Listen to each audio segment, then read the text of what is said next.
Welcome to our channel. Today we how to disable royalties alerts on SuperRare, beginner guide step by step clearly. To disable royalties alerts on SuperRare, first, open your preferred web browser. Next, visit the SuperRare website by entering the URL in the address bar. Once the page loads, log in to your SuperRare account using your credentials.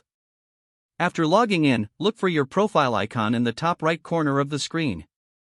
Click on the profile icon to reveal a drop-down menu. From this menu, select the Settings option. In the Settings menu, locate the Notifications section.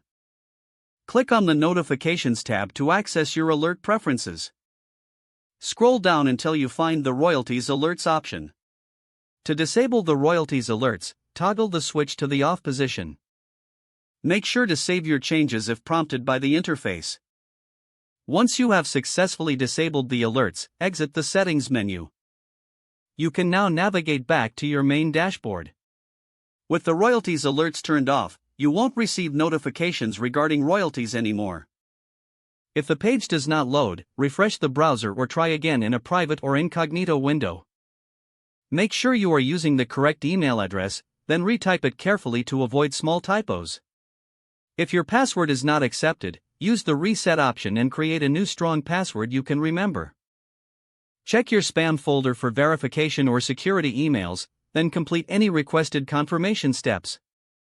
Enable two-factor authentication if available to improve account security and reduce unauthorized access risk. After signing in, review your profile details so your contact information and settings are accurate and current. If you see an error message, note it down and try again after restarting your device and internet connection. Log out when you finish, especially on shared devices, to keep your account and payment information secure. If the page does not load, refresh the browser or try again in a private or incognito window.